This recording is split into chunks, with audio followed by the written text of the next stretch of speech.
Good day, everyone. Sorry I haven't been with you in a little bit. I've been working on a number of other projects, such as announcing high school girls flag football, high school football. I'll be throwing in some softball here soon as well, and I returned to the college level for volleyball this past weekend at Regis University, the Colorado Premier Challenge. But I'm back here today to talk about a year that was 20 years before I was born, but a great year for music, and some interesting stuff in sports happened that year, too. I'm talking about 1964. The year when these guys, the Beatles, came to America to thunderous applause and millions of admirers. And certainly had some great songs in 64. I Want to Hold Your Hand, A Hard Day's Night. One that didn't get to number one, but still a great one, my opinion, Ain't She Sweet? The Beatles, my favorite band,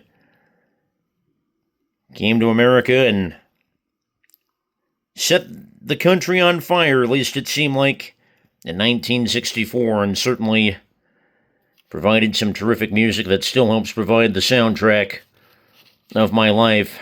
But it wasn't just the Beatles. What about other members of the British invasion, like the Dave Clark Five? I know only 4 of them are appearing in this picture, but the Dave Clark Five had some great songs in 64. And usually most of their songs were upbeat, but they had a ballad called Because that cracked the top 5. They were really good. And then these are the Animals, who had my dad's favorite song, House of the Rising Sun, which got to number 1 in September of 64. Another terrific group from the British invasion, and I keep on going to even more from the British invasion, like one of my all-time favorite female singers, Dusty Springfield, who had songs like I Only Want to Be With You and Wishin' and Hopin'. In 64, she was certainly terrific and provided terrific songs. In 1964, as did this gal, Petula Clark. This is a picture of a very young Petula. Before she was part of the British invasion to the United States, she had a song called Downtown, released in 64, got to number 1 in 65. I mean, it goes on and on with the music of 64, with the British invasion, the Rolling Stones. Had songs like Time Is on My Side, and a song I hadn't heard until recently, a couple years ago, called Tell Me. That's become one of my favorite Rolling Stones songs. That came out in 1964. And then think about some American artists, like this guy, Curtis Mayfield. And a song I've referenced a few times, Keep On Pushing. That was a song that came out during the Civil Rights Movement in 64. About the struggles of African Americans, and another one of my all-time favorite tunes, The Supremes, started hitting number 1 in 1964. With Where Did Our Love Go? And that would just be the beginning for the Supremes.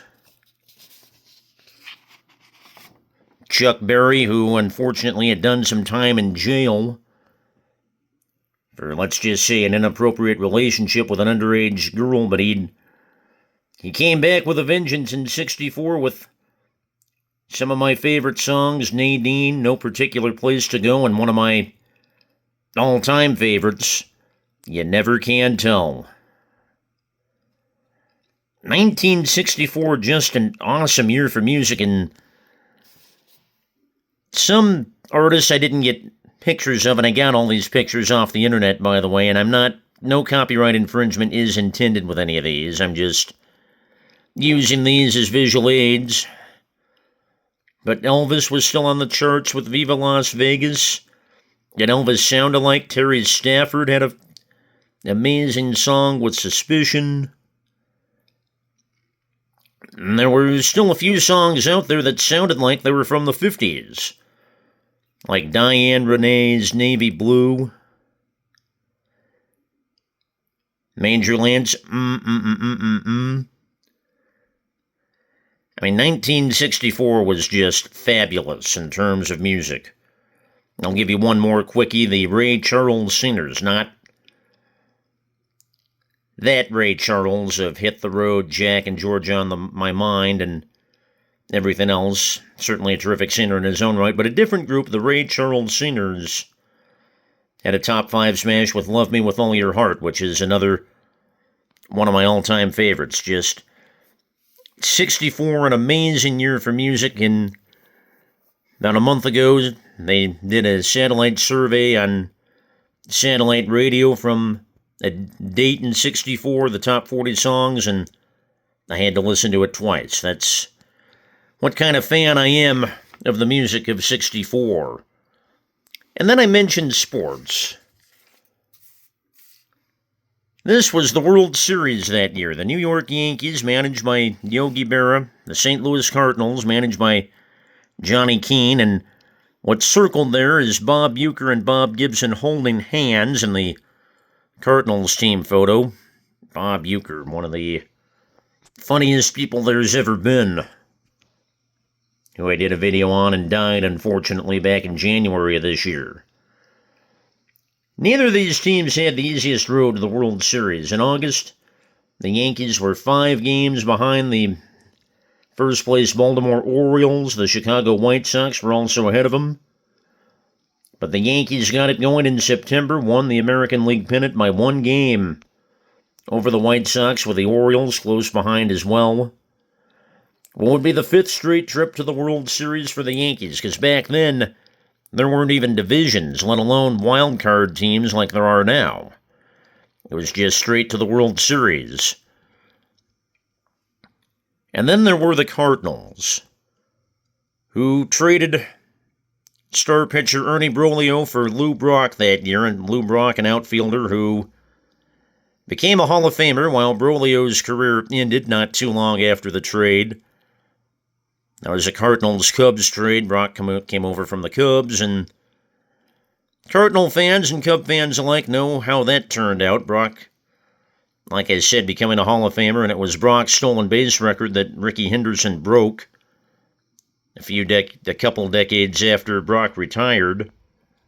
A little while after Brock retired, but anyway, in 64, as late as August 23rd, the Cardinals were 11 games out of first place. Probably one of the last teams people were thinking about would go to the World Series. And with only 12 games to play, the Cards were 6.5 behind the Phillies. While the Phillies, battling pitching injury issues and starting guys like Jim Bunning and Chris Short on short rest just about every time, the Phillies faltered, and the Cardinals kept on winning. And on the last day of the season, there could have been a 3-way tie for the National League pennant. That would have been an interesting play-out between the Phillies, the Cardinals, and the Cincinnati Reds. And if the Cardinals had lost to the then woeful New York Mets on the last day of the season, the 3-way tie would have happened. But the Cards beat the Mets to win the National League pennant. After being 11 games out in August and 6.5 out with 12 to play, it was the Cardinals in the World Series, behind not just Brock, but Bob Gibson, who, as I mentioned, holding hands with Bob Uecker, and Tim McCarver.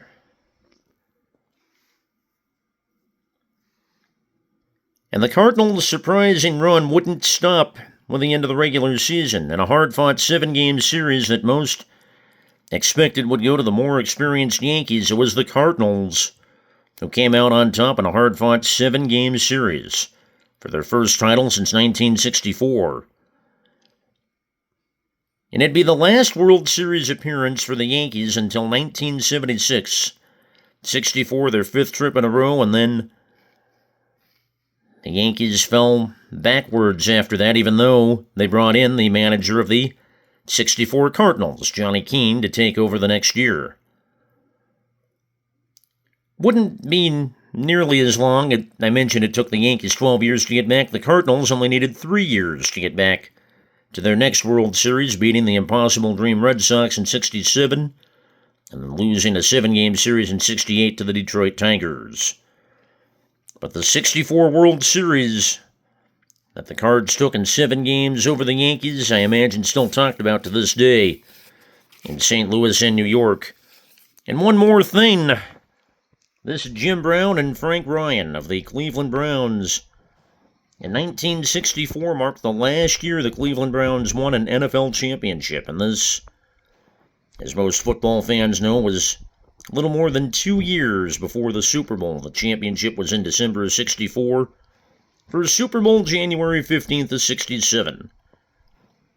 And the Browns were not expected to even compete with the Baltimore Colts, who had future Hall of Famers like Johnny Unitas and Lenny Moore. But the Browns found a way, beating the Colts 27-0, and even stranger, Jim Brown didn't score that day. Who did? A guy I don't have a picture of, but Gary Collins, caught 3 touchdown passes from quarterback Frank Ryan that day to win the title for the Browns 27-0 over Baltimore. Last NFL title for Cleveland to this day, as of this recording. 1964, quite the year for music and in sports, and just wanted to share my thoughts on it. Thank you for watching. I know this got a little long-winded, like my videos often do. Talk to you down the road. Take care, everyone.